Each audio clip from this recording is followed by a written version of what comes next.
Assalamu alaikum wa rahmatullahi wa barakatuh pour le tronc commun scientifique. Les caractéristiques physiques du sol, on va parler aujourd'hui de la texture du sol. Activité 1, déterminer le pourcentage des différents constituants du sol. Pour cela, on va effectuer une préparation du sol pour les mesures des constituants. Étape 1, sécher l'échantillon du sol. Étape 2, tamiser à 1 mm. Étape 3, détruire la matière organique. Étape 4, éliminer les calcaires en utilisant l'acide chlorhydrique par exemple. Étape suivante, mélanger avec de l'eau distillée et laisser sédimenter. Étape suivante, séparer les éléments par tamisage à 200 micromètres et à 50 micromètres. Et enfin, peser les différentes fractions, bien sûr, obtenues après ces charges. Le test de la bouteille, comme vous allez le constater, on va mélanger, bien sûr, on va mettre une quantité de sol dans une bouteille, on va la mélanger avec de l'eau distillée, on va remuer le mélange, puis laisser reposer pendant quelques temps. Les résultats obtenus, bien sûr, après sédimentation, au fond de la bouteille, on va retrouver les graviers et les cailloux. Bien sûr, la sédimentation va se faire par, bien sûr, selon le poids de ces éléments. Donc, gravier et cailloux au fond de la bouteille, suivi par le sable, argile et limon, humus, eau, et à la surface de l'eau, on va retrouver le reste des animaux et des végétaux les plus légers. Le classement des éléments solides se fait grâce à leur dimension. Comme je l'ai déjà dit, l'argile, ça sera inférieur à 2 micromètres, le limon fin compris entre 2 micromètres et 20 micromètres, etc. Les cailloux supérieurs à 20 mm. À noter que l'analyse du sol ne prend pas en compte que les éléments inférieurs à 2 mm, c'est-à-dire on ne va pas prendre en compte ni le gravier ni le caillou. On va parler maintenant d'un exemple. Donc, nous avons un échantillon de sol après la préparation dont j'ai parlé juste auparavant. Donc, l'argile, nous avons, pour cet échantillon de sol, nous avons comme quantité d'argile 28 grammes, limon fin 60 grammes, limon rigueur 30 grammes, etc. Total final de l'échantillon du sol, c'est 183 grammes. Comme je l'ai déjà dit, je n'ai pas pris en compte ni le gravier ni le caillou. Donc 183, c'est le total de 28 plus 60 plus 30 plus 25 plus 40.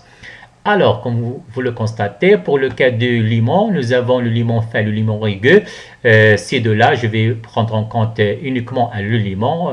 C'est pour cela nous aurons comme quantité 90 grammes. De même pour le sable, on va parler uniquement du sable, bien sûr, le sable fin et le sable rugueux. Dans ce cas-là, nous aurons 65 grammes. Puis, on va convertir les résultats obtenus en pourcentage en appliquant bien sûr la règle de 3 que vous connaissez très bien. Je vais prendre comme exemple l'argile. Donc, nous avons 28 grammes pour 180 grammes. Donc, X pour 100 grammes. Donc, la règle de 3. X est égal à 28 multiplié par 100 divisé par 183. Et on obtient le pourcentage d'argile qui est 15,31%. Je fais la même chose bien sûr pour le sable et pour les limons. Et j'ai obtenu les pourcentages de chacun d'entre eux. Activité 2, déterminer la classe texturale du sol à l'aide du diagramme triangulaire. On se demande c'est quoi le diagramme triangulaire. Donc notre diagramme triangulaire est constitué de 3 axes comme vous le constatez et 3 sommets. Donc au niveau de ce sommet, nous avons le sable, bien sûr l'autre l'argile et enfin le limon.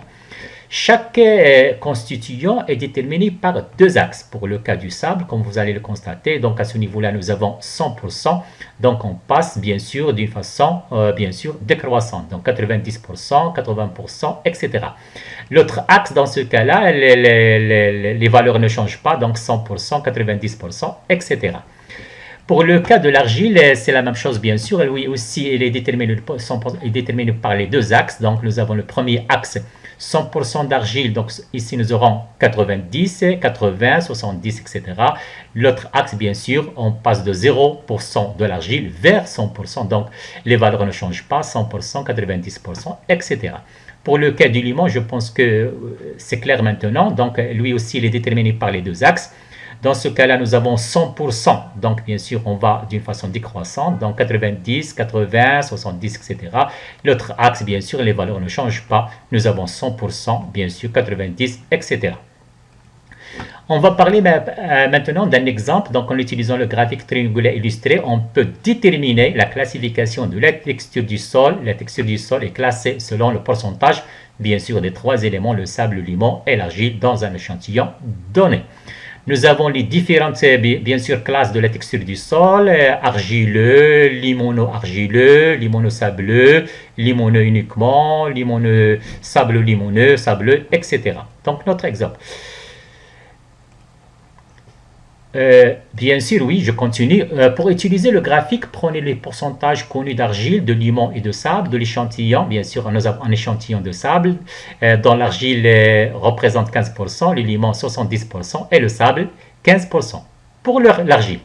Donc, pour l'axe de l'argile, comme vous le constatez, nous avons 100%, donc 15%, nous l'aurons ici, effectivement. L'autre axe, bien sûr, nous avons 100%, donc on va d'une façon décroissante, 90, 80, donc 15% sera à ce niveau-là, bien sûr, et je vais relier les deux points. Pour le limon, nous avons 70%, donc nous avons 100%, 90%, 80%, effectivement, 70%. L'autre axe, bien sûr, 70%, ne change pas, effectivement, et je vais relier les deux points. Enfin, pour le sable, comme vous le constatez, nous avons 100%, bien sûr, 90%, donc 15% sera à ce niveau-là. Pour l'autre axe, bien sûr, nous aurons 15%, bien sûr, 10%, 15% à ce niveau-là. Puis je trace, je vais relier les deux points.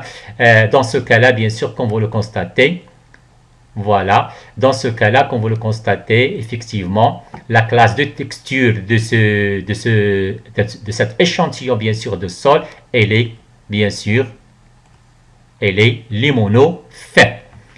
On va prendre un exemple, mais on va inverser, bien sûr. Dans ce cas-là, on doit déterminer les pourcentages de l'argile, du limon, du sable, d'un échantillon dont la texture est indiquée par le point jaune, c'est-à-dire argilo-limoneux. Dans ce cas-là, comme vous allez le constater, peut-être pour l'axe, pour déterminer bien sûr l'argile, je dois, bien sûr, comme vous allez le constater, faire glisser mon axe à ce niveau-là, bien sûr. Voilà. Dans ce cas-là, je m'excuse. Voilà. Je vais faire la même chose pour l'autre axe. Effectivement. Et enfin, le troisième axe. Ainsi, je suis capable de déterminer le pourcentage des différents éléments. L'argile sera bien sûr 35%, comme vous le constatez, 35% pour le premier axe qui détermine l'argile. De même pour l'autre axe, bien sûr, on est décroissant dans ce cas-là. Donc 10%, 20%, 30%, donc 35%. Pour le limon, on a retrouvé 25%, comme vous allez le constater. Effectivement, nous avons pour le sable 40%. Merci.